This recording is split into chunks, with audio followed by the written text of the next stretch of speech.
Hello viewer, welcome to Akana classes of YouTube channel. Akana classes के YouTube channel पे आप सभी का स्वागत है। फ्रेंड, आज हम लोग डिस्कस करने वाले हैं बिहार एसएससी सीजीएल का एडिटोरिया पब्लिकेशन का वॉल्यूम 1 का प्रैक्टिस सेट्स 1। तो चलिए स्टार्ट करते हैं। फ्रेंड, अगर आप इस चैनल पे नए हैं तो प्लीज़ चैनल को सब्सक्राइब कर दीजिएगा। वीडियो पसंद आए तो वीडियो लाइक कीजिएगा और लोगों तक इसे ज़रूर पहुंचाइए। तो चलिए देर न करते हुए स्टार्ट करते हैं क्वेश्चन नंबर 1। तो क्वेश्चन नंबर 1 है फ्रेंड, भारतीय संविधान में सर्वाधिक प्रभाव निम्न में से किसका माना जाता है? तो सर्वाधिक जो प्रभाव है वो माना जाता है भारत सरकार अधिनियम 1935 का। नेक्स्ट क्वेश्चन है फ्रेंड, सेकंड नंबर की बात करें तो सेकंड में कहा गया है कि भारतीय संविधान द्वारा प्रारंभ में कितने मौलिक अधिकार प्रदान किए गए थे? तो भारतीय संविधान द्वारा प्रारंभ में जो मौलिक अधिकारों की संख्या थी वो 7 थी। कितनी थी फ्रेंड? तो 7 मौलिक अधिकार शुरू में थे, बाद में संपत्ति के अधिकार को कानूनी अधिकार बना दिया गया। अब केवल 6 बचे हुए हैं। नेक्स्ट क्वेश्चन की बात करें, अगला क्वेश्चन है आपका कि राज्य के नीति निर्देशक सिद्धांतों में से कौन सा गांधीवादी दर्शन पर आधारित नहीं है?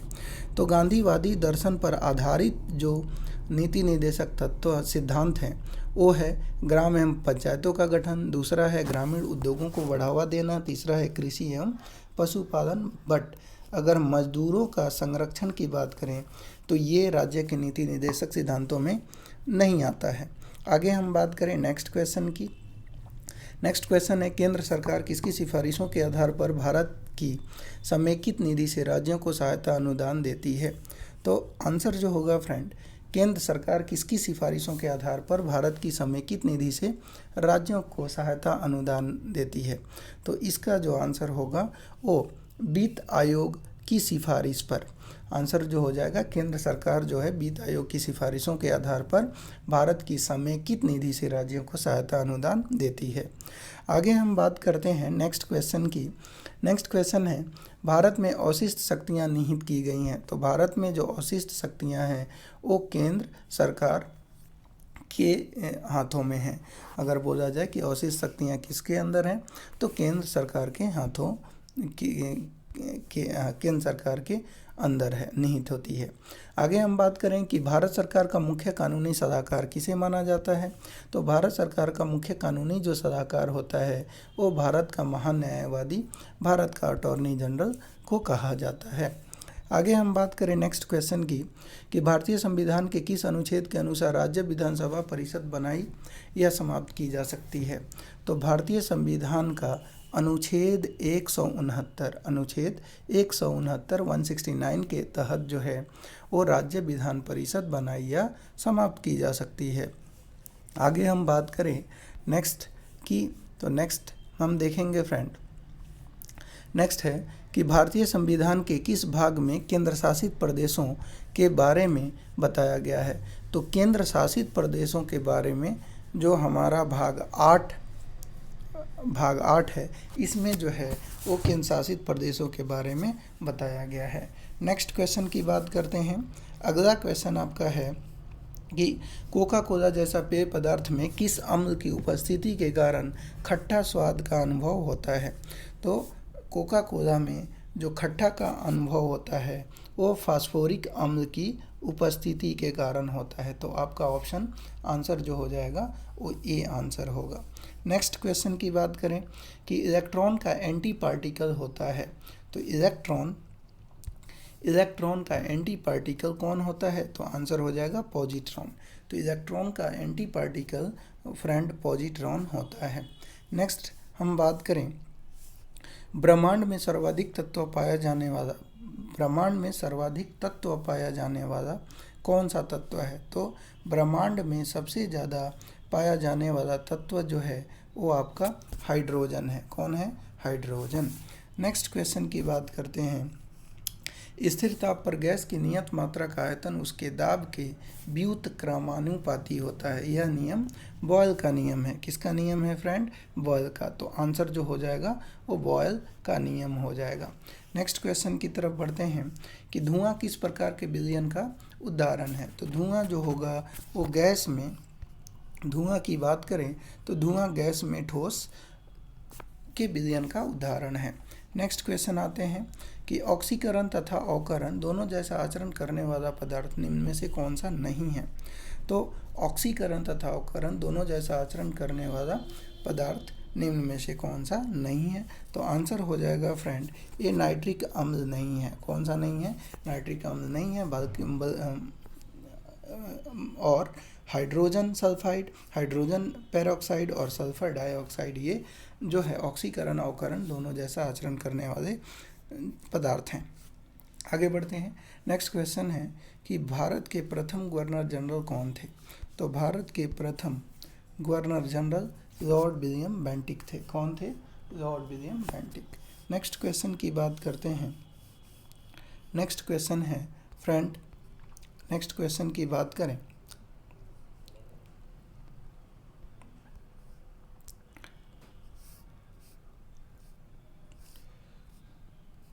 नेक्स्ट क्वेश्चन है कि भारत की प्रथम आईपीएस महिला कौन थी। तो भारत की प्रथम आईपीएस जो महिला जो हैं वो किरण बेदी थी। और कागजी मुद्रा जारी करने वाला प्रथम देश कौन सा था। तो कागजी मुद्रा जारी करने वाला पहला देश चीन था। आगे बढ़ते हैं कि फॉल बैक शब्द निम्न में से किस खेल से संबंधित है। तो फॉल बैक शब्द जो है वो कुश्ती से संबंधित है। आगे बढ़ते हैं। नेक्स्ट क्वेश्चन है कि भारत ने सर्वप्रथम किस वर्ष राष्ट्रमंडल खेलों में भाग लिया था। तो भारत ने सर्वप्रथम 1934 में राष्ट्रमंडल खेलों में पार्टिसिपेट किया था। आगे बढ़ते हैं नेक्स्ट क्वेश्चन की तरफ। नेक्स्ट क्वेश्चन की अगर हम बात करें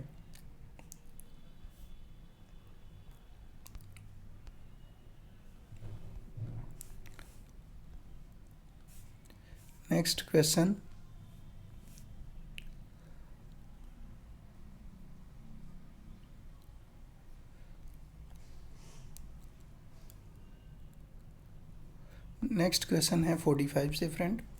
क्वेश्चन है कि भारत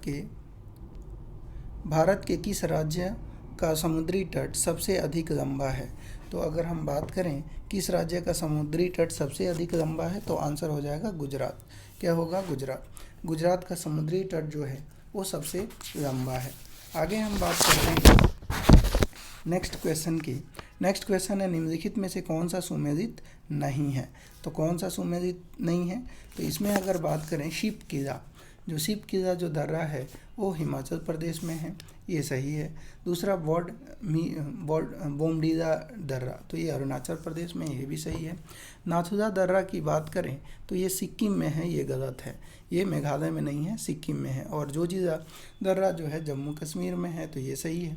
तो इस तरह से हमारा नाथुला दर्रा जो है वो सिक्किम में है, मेघालय में नहीं है, तो ये गलत हो जाएगा। नेक्स्ट वन हम बात करें सुबनसिरी निम्नलिखित में से किसकी सहायक नदी है। तो सुबनसिरी की बात करें तो सुबनसिरी किसकी सहायक नदी है। तो ये ब्रह्मपुत्रा की सहायक नदी है। किसकी सहायक नदी है? ब्रह्मपुत्रा की। आगे हम बात करते हैं भारत में सर्वाधिक भू क्षेत्र में कौन सी मिट्टी पाई जाती है। तो भारत में सर्वाधिक भू क्षेत्र में जो है वो जलोढ़ मिट्टी या जिसे अलुवियल सॉइल कहते हैं ये पाई जाती है। तो ऑप्शन आपका ए हो जाएगा। नेक्स्ट क्वेश्चन की तरफ हम लोग बढ़ते हैं। निम्नलिखित में से कौन सी जल विद्युत परियोजना जम्मू कश्मीर में नहीं है। तो जम्मू कश्मीर में अगर हम बात करें सदाल जल विद्युत परियोजना है, उरी जल विद्युत परियोजना है, और हम बात करें दुधहस्ती जल विद्युत परियोजना है। लेकिन पार्वती अगर जल विद्युत परियोजना की बात करें तो पार्वती जल विद्युत परियोजना जो है वो जम्मू कश्मीर में नहीं है। नेक्स्ट क्वेश्चन की बात करते हैं कि निम्नलिखित में से किस राष्ट्रीय जलमार्ग की लंबाई सर्वाधिक है। तो राष्ट्रीय जल मार्ग की लंबाई सर्वाधिक है, तो ये हो जाएगा NW4। क्या हो जाएगा? NW4। आगे हम बात करते हैं लाल बहादुर शास्त्री अंतर्राष्ट्रीय हवाई अड्डा कहाँ पे है। तो लाल बहादुर शास्त्री अंतर्राष्ट्रीय हवाई अड्डा की अगर हम बात करें तो ये वाराणसी में है। कहाँ पे है? तो आंसर हो जाएगा ये वाराणसी में है। आगे हम बात करते हैं कि निम्नलिखित में से कौन सा उष्णकटिबंधीय घास स्थल नहीं है। तो उष्णकटिबंधीय घास स्थल की बात करें तो सवाना उष्णकटिबंधीय घास स्थल है। कंपोज की बात करें तो वो भी है, लानोस की बात करें तो ये भी उष्णकटिबंधीय घास स्थल हैं, लेकिन पंपास जो है वो उष्णकटिबंधीय घास स्थल नहीं है, तो ये आपका डी हो जाएगा। नेक्स्ट क्वेश्चन की तरफ बढ़ते हैं।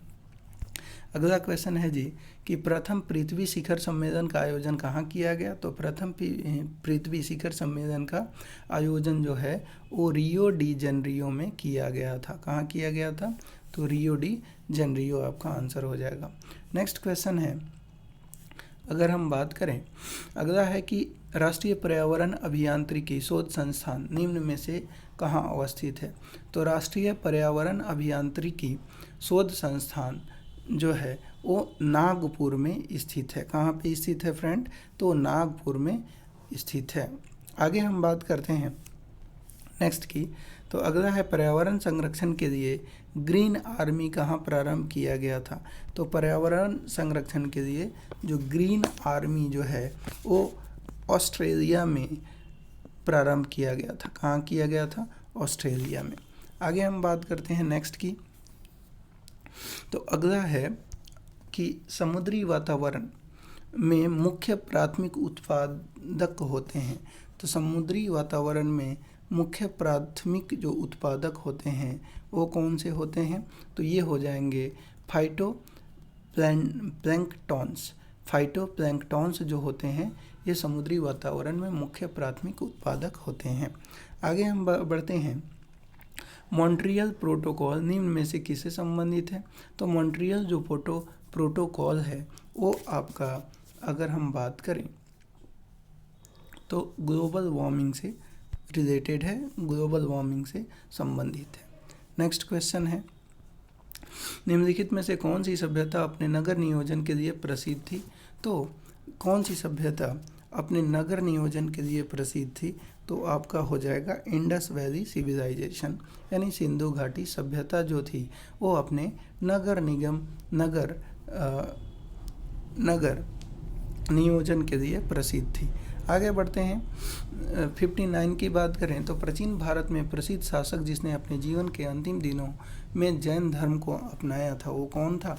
तो वो आपका आंसर जो हो जाएगा जैन धर्म को अपनाने वाला अंतिम मौर्य जैन धर्म अपनाने वाला भारतीय शासक जो था वो चंद्रगुप्त मौर्य था। आगे हम बात करते हैं फ्रेंड नेक्स्ट क्वेश्चन की कि निम्नलिखित में से कौन सी कला ग्रीक बौद्ध कला के नाम से भी जाना जाता है? तो ग्रीक बौद्ध कला किसे कहते हैं? तो वो गंधार कला को कहते हैं। किसको कहेंगे फ्रेंड? तो ग्रीक बौद्ध कला गंधार कला को कहा जाता है। नेक्स्ट क्वेश्चन है, चंगेज खान ने किसके शासन काल में भारत की सीमाओं पर आक्रमण किया था? तो चंगेज खान ने, अगर हम बात करें तो इल्तुतमिश के शासनकाल में, किसके शासनकाल में? इल्तुतमिश के शासनकाल में जो है भारत की सीमाओं पर आक्रमण किया था। अगला है दिल्ली सल्तनत का अंतिम वंश था। तो दिल्ली सल्तनत का अंतिम वंश की हम बात करें तो वो था लोधी वंश। कौन सा? लोधी वंश, ये अंतिम वंश था। आगे बढ़ते हैं नेक्स्ट क्वेश्चन की तरफ। आगे नेक्स्ट क्वेश्चन है हमारा, अकबर द्वारा शुरू किया गया नया धर्म दीन इलाही का मुख्य उद्देश्य क्या था? तो अकबर द्वारा शुरू किया गया धर्म दीन इलाही का मूल उद्देश्य था, अगर हम बात करें तो वैश्विक मैत्री था। क्या था? वैश्विक मैत्री यानी यूनिवर्सल ब्रदरहुड, इसका मुख्य उद्देश्य था। आगे बढ़ते हैं। भारतीय राष्ट्रीय कांग्रेस में प्रथम मुस्लिम अध्यक्ष कौन बने थे? तो ये थे बदरुद्दीन तैयब जी। कौन बने थे? बदरुद्दीन तैयब जी जो है पहले मुस्लिम अध्यक्ष बने थे। आगे हम बात करते हैं, साबरमती आश्रम की स्थापना कब की गई थी? तो साबरमती आश्रम की स्थापना की अगर हम बात करें तो ये जो है 1917 में शुरू की गई थी। साबरमती अगर आश्रम की स्थापना की बात करें तो 1917 में ये की गई। आगे बढ़ते हैं नेक्स्ट क्वेश्चन की। तो अगला क्वेश्चन है, निम्न में से किस घटना के पहले सविनय अवज्ञा आंदोलन हुआ था? तो किस घटना के पहले सविनय अवज्ञा आंदोलन हुआ था? तो फ्रेंड अगर हम बात करें तो सभी नए अवज्ञा आंदोलन ये किस घटना के पहले हुआ था? तो ध्यान रखिएगा, गांधी इरविन पैक्ट जो था, गांधी इरविन समझौता के पहले जो है वो सविनय अवज्ञा आंदोलन शुरू हुआ था। आगे बढ़ते हैं नेक्स्ट क्वेश्चन की कि रविन्द्रनाथ टैगोर की गीतांजलि निम्न में से किसका संग्रह है? तो रविंद्रनाथ टैगोर की गीतांजलि जो है वो कविताओं का संग्रह है। किसका संग्रह है? कविताओं का संग्रह है। आगे हम बात करते हैं नेक्स्ट कि भारत ने किस देश को हराकर पहली बार थॉमस कप खिताब जीता? तो भारत ने इंडोनेशिया को हराकर, किसको हराकर? इंडोनेशिया को हराकर थॉमस कप का खिताब जीता। आगे हम बात करें, नेक्स्ट क्वेश्चन है कि हाल ही में भारत के नए मुख्य न्यायाधीश आयुक्त किसे चुना गया है? तो भारत में के नए मुख्य निर्वाचन आयुक्त जो हैं अभी जो चुने गए हैं वो राजीव कुमार चुने गए हैं। कौन चुना गया है? राजीव कुमार। नेक्स्ट है, दुनिया के पहले पहिए पर संग्रहालय का उद्घाटन भारत के किस शहर में किया गया? तो कहा गया कि दुनिया के पहले पहिए पर संग्रहालय जो बना हुआ है वो भारत के किस शहर में बना हुआ है? तो आंसर आपका हो जाएगा भारत के कोलकाता जो शहर है, यहाँ पे पहिए पर संग्रहालय बनाया गया है। आगे हम बात करें नेक्स्ट क्वेश्चन की कि टाटा आईपीएल 2022 का खिताब किस टीम ने जीता है? तो आपको ये पता होगा कि टाटा आईपीएल 2022 का खिताब गुजरात टाइटंस के द्वारा जीता गया है। ऑप्शन बी हो जाएगा। नेक्स्ट क्वेश्चन है, अगला क्वेश्चन की अगर हम बात करें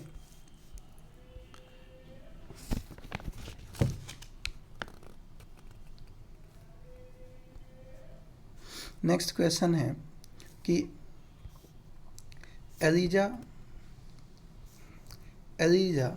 एलिजाबेथ बोर्न हाल ही में किस देश की प्रधानमंत्री बनी है? तो एलिजाबेथ जो बोर्न है वो हाल ही में फ्रांस की प्रधानमंत्री बनी है। किस देश की? तो आंसर हो जाएगा दोस्तों, एलिजाबेथ बोर्न हाल ही में फ्रांस की प्रधानमंत्री बनी है। नेक्स्ट है, अंतर्राष्ट्रीय बुकर पुरस्कार 2022 हेतु किसे चुना गया है? तो अंतर्राष्ट्रीय बुकर पुरस्कार 2022 हेतु गीतांजलि श्री को चुना गया है। किसको चुना गया है? गीतांजलि श्री को चुना गया है। इनकी बुक है सैंड ऑफ टॉम, उसके लिए चुना गया है। आगे हम बात करें, नेक्स्ट है, कोविड-19 महामारी के समय में निम्न में से किस एक्ट के तहत भारत सरकार ने फेस मास्क और सैनिटाइजर को अनिवार्य वस्तु घोषित किया? तो आंसर हो जाएगा आपका, अगर हम बात करें तो आंसर इसका होगा आवश्यक वस्तु अधिनियम 1955। आवश्यक वस्तु अधिनियम 1955 के तहत इसको अनिवार्य घोषित किया। नेक्स्ट है, विश्व पृथ्वी दिवस 2022 का विषय था। तो विश्व पृथ्वी दिवस 2022 का विषय जो था वो था इन्वेस्ट इन आवर प्लानेट। क्या था? इन्वेस्ट इन आवर प्लानेट, इसका विषय था। आगे हम बात करते हैं, riding free my Olympic journey पुस्तक के किसके द्वारा लिखी गई है? तो riding free my Olympic journey पुस्तक जो है वो इम्तियाज अनीस के द्वारा लिखी गई है। किसके द्वारा लिखी गई है? इम्तियाज अनीस के द्वारा ये लिखी गई है। नेक्स्ट क्वेश्चन की बात करते हैं कि हाल ही में किस देश द्वारा विकसित दुनिया के पहले डीएनए आधारित वैक्सीन जाइकोवी के आपातकालीन उपयोग को मंजूरी दी गई है? तो ये आपका आंसर जो होगा वो होगा इंडिया। क्या हो जाएगा? इंडिया। नेक्स्ट क्वेश्चन है कि ये आपका रीजनिंग आ गया। आगे बढ़ते हैं,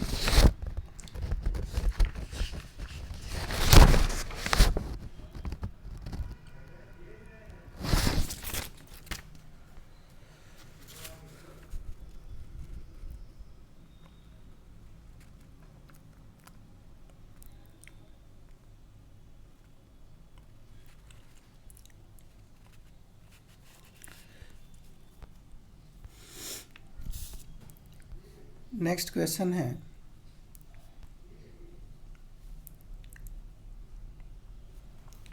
कि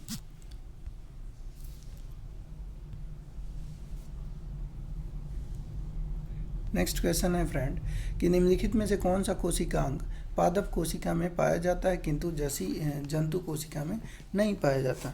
तो आप जानते हैं कि क्लोरोप्लास्ट जो होता है वो प्लांट में पाया जाता है लेकिन एनिमल में नहीं पाया जाता, तो ऑप्शन ए हो जाएगा। आगे हम बात करें नेक्स्ट क्वेश्चन की, तो नेक्स्ट क्वेश्चन है 130, इंसुलिन का आविष्कार किसके द्वारा किया गया था।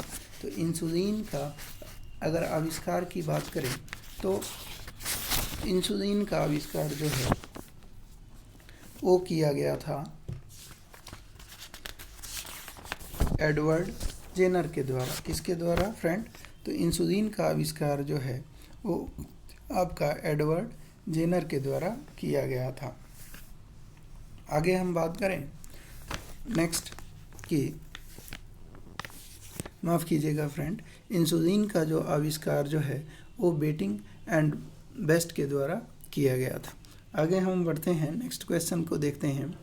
दो अस्थियां एक दूसरे से किसी अन्य संयोजी ऊतक द्वारा जुड़ी हो सकती हैं। दो अस्थियां एक दूसरे से किसी अन्य संयोजी ऊतक द्वारा जुड़ी हो सकती हैं जिसे डैश कहा जाता है, जिसे हम फ्रेंड स्नायु या लिगामेंट्स के नाम से जानते हैं। नेक्स्ट क्वेश्चन की बात करें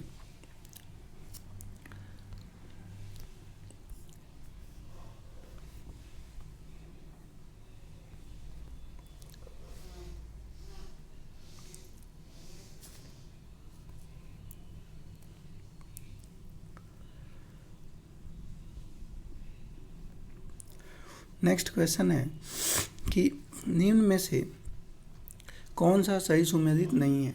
तो कौन सा सही सुमेलित नहीं है की बात कर रहे हैं, तो यहाँ पे हम देखेंगे कि विटामिन B1, तो विटामिन B1 की अगर हम बात करें तो विटामिन B1 को फ्रेंड अगर हम बात करें, अगर हम देखें B1 को थायमीन कहते हैं, विटामिन D को कैल्सीफेरॉल कहते हैं, विटामिन B12 को साइनोकोबाल्मिन के नाम से जाना जाता है। लेकिन विटामिन ए की बात करें तो ये एस्कॉर्बिक अम्ल नहीं होता, बल्कि विटामिन ए को रेटिनॉल के नाम से जाना जाता है। क्या कहा जाता है फ्रेंड? रेटिनॉल। तो विटामिन ए जो होता है एस्कॉर्बिक अम्ल नहीं होता, बल्कि ये रेटिनॉल होता है। आगे हम बात करेंगे डीएनए में पाई जाने वाली शर्करा। तो डीएनए में जो पाई जाने वाली जो शर्करा होती है इसको क्या कहते हैं? तो डीएनए में पाई जाने वाली शर्करा को पेंटोज के नाम से जानते हैं। क्या बोलेंगे? पेंटोज के नाम से इसको जानेंगे। अगला है टॉक्सिकोलॉजी का संबंध किसके अध्ययन से है। तो टॉक्सिकोलॉजी का संबंध जो है वो किसके अध्ययन से है? तो टॉक्सिकोलॉजी का संबंध जो है वो विषों के अध्ययन से है। किसके अध्ययन से है? विषों के अध्ययन से है। आगे बात करें निम्न में से कौन सा रोग नाइट्रेट संदूषित भोजन तथा जल के उपयोग द्वारा होता है। निम्न में से कौन सा रोग नाइट्रेट संदूषित भोजन तथा जल के उपयोग से होता है। तो आंसर हो जाएगा फ्रेंड ब्लू बेबी सिंड्रोम। कौन सा? तो निम्न में से कौन सा रोग नाइट्रेट संदूषित भोजन तथा जल के उपयोग द्वारा होता है। तो ये हो जाएगा ब्लू बेबी सिंड्रोम रोग होता है। आगे हम बात करें कि निम्नलिखित में से कौन सा एंजाइम है जो भोजन में उपस्थित हानिकारक जीवाणुओं को नष्ट करने का काम करता है। तो निम्नलिखित में से कौन सा एंजाइम भोजन में हानिकारक जीवाणुओं को नष्ट करने का काम करता है। तो ये आपका कौन सा एंजाइम भोजन में उपस्थित हानिकारक जीवाणुओं को नष्ट करता है। तो ऑप्शन हो जाएगा ए फ्रेंड, आपका हो जाएगा लाइसोजाइम। क्या हो जाएगा? लाइसोजाइम इसका आंसर हो जाएगा। नेक्स्ट है निम्नलिखित में से कौन सा सही सुमेलित है। तो इनमें से सही सुमेलित कौन सा है। तो पहला है अमाशय अम्लों का श्रावण करता है, सही है। बड़ी आंत जल अवशोषण करता है, सही है। यकृत सबसे बड़ी ग्रंथि है, ये सही है। यानी ऑप्शन जो हो जाएगा इनमें से सभी सारे सही हो जाएंगे। आगे बढ़ते हैं अगले क्वेश्चन की तरफ। नेक्स्ट क्वेश्चन है फ्रेंड कि मानव मस्तिष्क में स्मरण क्षमता कहाँ होती है। तो मानव मस्तिष्क में जो स्मरण जो क्षमता होती है वो सेरिब्रम में होती है। किस में होती है? सेरिब्रम में। अगला है निम्नलिखित में से कौन सी संस्था भारत में करेंसी नोट जारी करती है। तो भारत में करेंसी नोट जारी करने वाली संस्था कौन सी है? तो अगर हम बात करें तो भारत में करेंसी नोट जारी करने वाली संस्था भारतीय रिजर्व बैंक है। कौन सी है? भारतीय रिजर्व बैंक। अगला है भारतीय साख समितियां द्वारा कृषकों को किस प्रकार ऋण उपलब्ध कराया जाता है। तो भारतीय साख समितियों द्वारा कृषकों को किस प्रकार ऋण उपलब्ध कराया जाता है? तो पहला है कि अल्पकालीन ऋण, दूसरा है मध्यकालीन ऋण, तीसरा है दीर्घकालीन ऋण। तो ये सभी प्रकार के जो ऋण जो होते हैं वो कृषकों को प्रदान कराए जाते हैं। नेक्स्ट क्वेश्चन है प्रधानमंत्री जीवन ज्योति बीमा योजना किस आयु वर्ग के व्यक्तियों को उपलब्ध कराई जाती है। तो प्रधानमंत्री जीवन ज्योति बीमा योजना जो है वो 18 से 50 वर्ष के व्यक्तियों को ये उपलब्ध कराई जाती है। नेक्स्ट क्वेश्चन है, नेक्स्ट अगर क्वेश्चन की बात करें, अगला क्वेश्चन है भारत में प्रत्येक वित्तीय वर्ष होता है। भारत में प्रत्येक वित्तीय वर्ष होता है। तो वित्तीय वर्ष जो होता है वो 1 अप्रैल से 31 मार्च होता है। अगर बोला जाए भारत में वित्तीय वर्ष होता है तो 1 अप्रैल से 31 मार्च तक ये वित्तीय वर्ष होता है। स्थिर या गतिज अवस्था में स्वतः परिवर्तन नहीं होने की प्रवृत्ति को, स्थिर या गतिज अवस्था में स्वतः परिवर्तन नहीं होने की प्रवृत्ति को कहते हैं। तो प्रवृत्ति को हम लोग जड़त्व का नियम कहते हैं या जड़त्व कहते हैं। क्या कहते हैं? जड़त्व कहते हैं। अगला है निम्नलिखित में से कौन सा उपकरण प्रकाश ऊर्जा को विद्युत ऊर्जा में बदलता है। तो कौन सा उपकरण प्रकाश ऊर्जा को विद्युत ऊर्जा में बदलता है? तो ये आपका आंसर हो जाएगा सौर सेल। कौन सा? सौर सेल प्रकाश ऊर्जा को विद्युत ऊर्जा में बदलेगा। अगला है नेक्स्ट क्वेश्चन 145, किसी द्रव्य का तापमान में वृद्धि होने से द्रव्य के पृष्ठ तनाव पर क्या प्रभाव पड़ेगा। किसी द्रव्य के तापमान में वृद्धि होने से द्रव्य के पृष्ठ तनाव पर क्या प्रभाव पड़ेगा। तो आंसर होगा फ्रेंड डिक्रीज होगा। क्या होगा? डिक्रीज होगा, यानी घटता है। यानी किसी द्रव्य का तापमान में वृद्धि होगा तो द्रव्य का पृष्ठ तनाव घटता है। आगे बढ़ें नेक्स्ट क्वेश्चन देखें। ध्वनि का तारत्व या तीक्ष्णता का निर्धारण ध्वनि का तारत्व या तीक्ष्णता का निर्धारण ध्वनि। तो ये होगा निर्धारण ध्वनि की आवृत्ति से होता है। नेक्स्ट क्वेश्चन है विद्युत परिपथ में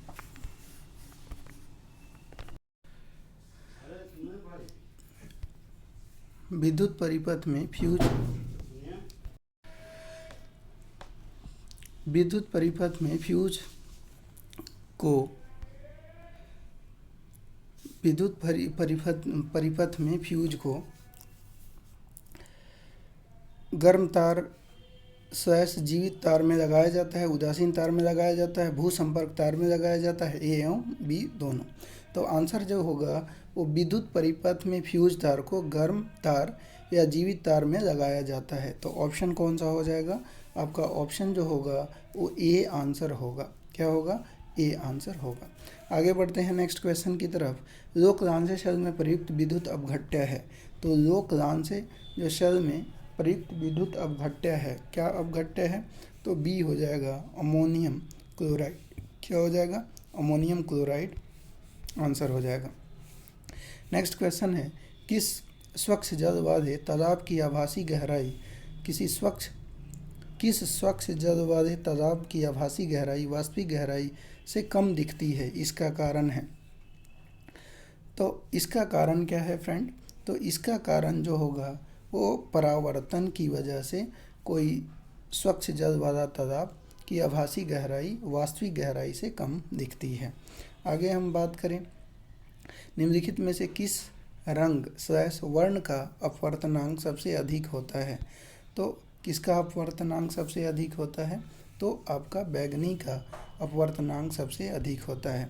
तो फ्रेंड, ये आपका पहला सेट कंप्लीट हम लोगों ने किया। उम्मीद है कि आपने ये 150 में जो 75 क्वेश्चन आपने जीके और साइंस का कंप्लीट कर दिया होगा। फिर इसी तरह से हम लोग नेक्स्ट जो सेट 2 जो है वो फिर करने वाले हैं। तो फ्रेंड, अगर वीडियो पसंद आए तो प्लीज़ वीडियो को लाइक कर दीजिएगा। चैनल पे नए हैं तो चैनल को सब्सक्राइब कर दीजिए और लोगों तक इसे ज़रूर पहुंचाएं। धन्यवाद।